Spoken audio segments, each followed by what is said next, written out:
నమస్కారం. Star hospital సుఖీభావ్కు స్వాగతం. Powered by AgriGold ఆయుర్ సుఖ మల్టీ స్పెషాలిటీ ఆయుర్వేదిక్ వైద్యాలయ. ఈరోజు కార్యక్రమంలో కిడ్నీలో రాళ్లకు లిథోట్రిప్సీ, రంగుల ఆహారంతో భేషైన ఆరోగ్యం, తరచూ కళ్ళు నిలిమితే కెరటోకోనస్, ఇంకా సమస్య సలహా హెల్త్ టిప్.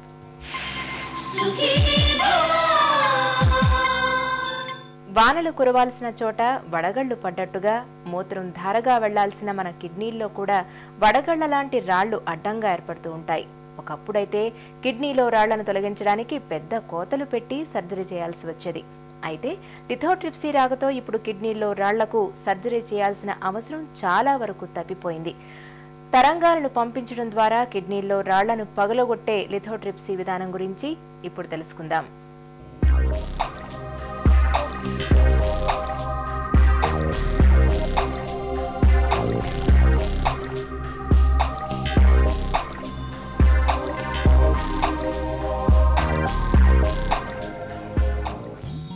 కిడ్నీలో తయారయ్యే రాళ్లను తీసేయాలంటే కోత పెట్టి ఆపరేషన్ చేసి తీసేయొచ్చు.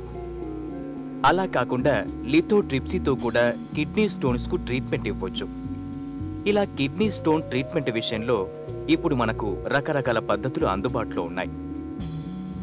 అయితే మిగతా పాత ట్రీట్మెంట్లతో పోలిస్తే లిథోట్రిప్సీ పూర్తిగా భిన్నమైంది. నిజానికి లిథోట్రిప్సీ అనేది ఒకే పదం కాదు. అందులో లిథో, ట్రిప్సీ అనే రెండు పదాలున్నాయి. ఇక్కడ లిథో అనే పదానికి రాయి అని, ట్రిప్సీ అనే పదానికి పగలగొట్టడం అనే అర్థాలున్నాయి. కిడ్నీలో రాళ్లను పగలగొడుతుంది కాబట్టి దీనికి లిథోట్రిప్సీ అనే పేరొచ్చింది. లిథోట్రిప్సీలో కిడ్నీ స్టోన్స్ను చిన్న చిన్న ముక్కలుగా పగలగొట్టేస్తారు. ఆ తర్వాత చిన్న చిన్న ముక్కలు వాటంతటవే మూత్రంలో పడిపోతాయి.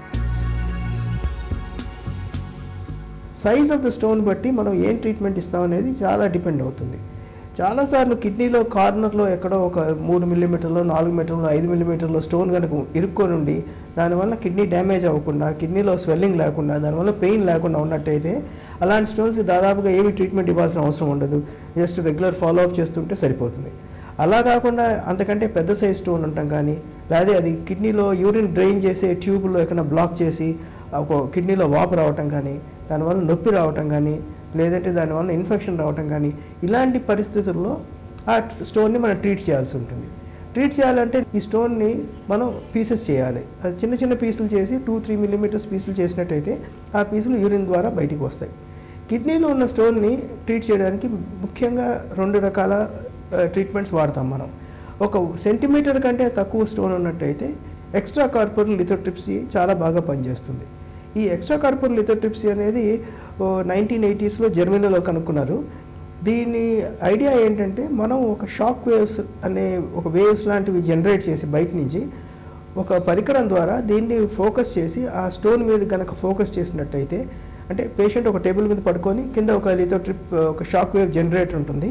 ఆ వేవ్స్ కనుక శరీరంలోంచి వెళ్ళి ఆ స్టోన్ మీద కాన్సన్ట్రేట్ చేయగలిగినట్టయితే ఆ వేవ్స్లో ఉన్న ఎనర్జీ వలన ఆ స్టోన్ బ్రేక్ అవుతుంది. అది బ్రేక్ అయ్యి ఒక 2-3 మిల్లీమీటర్స్ పార్టికల్స్ కనుక బ్రేక్ అయినట్టయితే అది యూరిన్ ద్వారా బయటకు వచ్చేస్తుంది.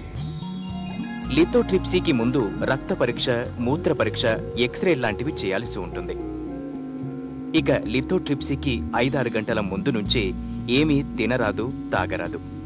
ఏవైనా మందులు వాడుతుంటే డాక్టర్ సలహా మేరకు అవి వాడొచ్చా లేదా అనే విషయాన్ని రూఢి చేసుకోవచ్చు.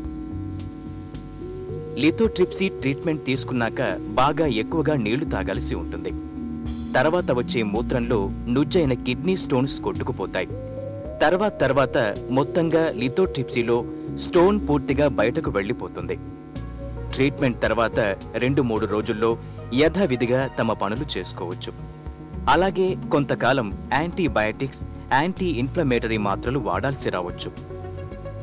మనం safe shock waves, safe amount of energy levels కనుక యూజ్ చేసినట్టయితే అరౌండ్ 1 సెంటీమీటర్ స్టోన్ ఒక్క సిట్టింగ్లో, అంటే ఒకసారి ట్రీట్మెంట్ ఇచ్చినట్టయితే చాలా వరకు ఒక 1 సెంటీమీటర్ స్టోన్స్ పగిలిపోతాయి.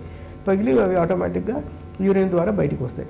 కానీ చాలాసార్లు మనకి స్టోన్లో ఉన్న కాంపోజిషన్ బట్టి కొన్నిసార్లు కాల్షియం ఆక్సిలేట్ స్టోన్స్ అని ఉంటాయి. అవి చాలా హార్డ్గా ఉంటాయి. అవి ఒకసారి లిథోట్రిప్సీ చేసినా మనకి బ్రేక్ అవ్వవు. సో బ్రేక్ అయిందా లేదా అనేది మనం లిథోట్రిప్సీ చేశాక నెక్స్ట్ డే కానీ ఒక స్కానో, ఎక్స్రేనో చేసి చూసుకుంటే ఇది బ్రేక్ అవ్వకపోతే, సో ఇలాంటి పెద్ద స్టోన్స్ కానీ లేకపోతే చిన్న స్టోన్స్ అయినా బాగా హార్డ్ స్టోన్స్ కానీ, లేదు కొన్నిసార్లు బాగా ఇరుక్కుపోయి లిథోట్రిప్సీ వలన పగలవు అనుకున్న స్టోన్స్కి పర్క్యుటేనియస్ లిథోట్రిప్సీ అని చేస్తాం. ఈ పర్క్యుటేనియస్ లిథోట్రిప్సీలో మెయిన్ ప్రొసీజర్ ఏంటంటే వెన్నుపూస పక్కన ఒక 1 సెంటీమీటర్ గాయం చేసి మనం అక్కడి నుంచి కిడ్నీలోకి ఒక స్కోప్ పెట్టి చూస్తాం. అంటే ఒక స్కోప్ అంటే ఒక ట్యూబ్ లాంటిది, దాని లోపల లైటు, దాని లోపల లెన్సెస్ ఉంటాయి కాబట్టి మనం అది కనుక ఆ ట్యూబ్ లాంటిది కిడ్నీలో పెట్టినట్టయితే మనకి ఎక్కడ స్టోన్ ఉందనేది కనిపిస్తుంది. మనం చూస్తూ దాన్ని ఇంట్రాకార్పోరల్ లిథోట్రిప్సీ చేయొచ్చు. అంటే మనకున్న పరికరాలతో దాన్ని అక్కడికక్కడే పగలగొట్టి ఆ పగిలిపోయిన పీసులు ఆ ట్యూబ్ ద్వారానే బయటికి తీయచ్చు. దీన్ని పర్క్యుటేనియస్ లిథోట్రిప్సీ అంటాం.